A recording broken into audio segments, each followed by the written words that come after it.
प्रकारे ह्या अन्नदात्यानं सगळ्या महाराष्ट्राला आणि देशाला स्वतःचं श्रम देऊन जगवलेलं आहे. ज्यावेळी त्याचे भाव पाडले, त्यावेळी स्वतःच्या घरातून पैसे टाकून त्यांनी आपल्या सगळ्यांना अन्न, धान्य, बाकी सगळ्या गोष्टी स्वस्तामध्ये पुरवलेल्या आपण पाहिलेल्या आहेत. आता ज्यावेळी त्याच्यावर संकट आहे, त्यावेळी आपण त्याच्या मागे उभं राहिलं पाहिजे. मी एक आपला अनुभव आपल्याशी शेअर करू इच्छितो. हं. दिल्लीमध्ये शेतकऱ्यांचं 1 वर्षभर आंदोलन चाललं. मी अनेक दिवस त्या आंदोलनामध्ये सहभागी झालेलो होतो. 1-2 लाख लोकांचं जेवणाची व्यवस्था कशी होईल या विवंचनेमध्ये मी जरा चौकसपणाने चौकशी केली. त्यावेळेस लक्षात आलं, की तिथे लंगर लागलेले होते आणि 1 वर्षभर पंजाब, हरियाणाच्या शेतकऱ्यांना 1 लाख शेतकऱ्यांना या लंगरमधून जेवण दिलं जात होतं. आम्ही चौकशी केली, की कुणी अन्नदान केलंय?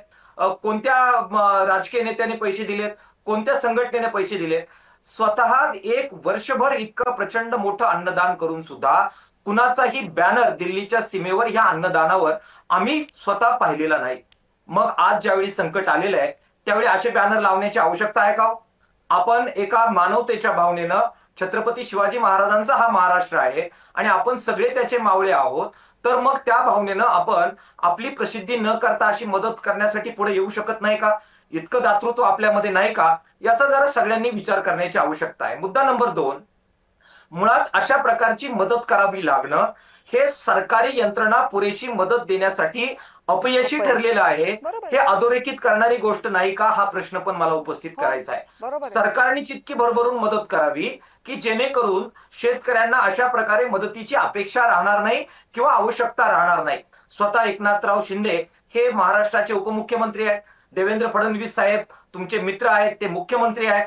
तुम्ही शासन आदेशावर काही बोलायला तयार नाही. 7,000 रुपये देऊन तुम्ही मोकळे झालेला आहात आणि वेगळ्या वेगळ्या अटी शर्ती लावून तुम्ही पीक विम्याचं संपूर्णपणाने वाटोळं करून टाकलेलं हं. आहे आणि त्याची शिक्षा आज शेतकरी भोगतोय.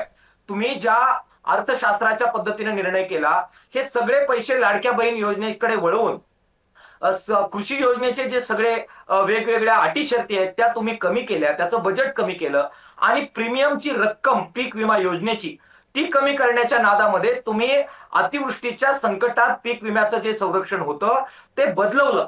हे तुमच्या तोंडावर मला सांगायचं वाटतंय आणि मी तुम्हाला सांगितलं पाहिजे, राजकीय नेत्यांना मला हे सांगायला पाहिजे. तुमच्या राजकीय बरं. हेतूसाठी तुम्ही जो बदल केला त्यामुळे पीक विमा योजना आज आमची बर्बाद झालेली आहे.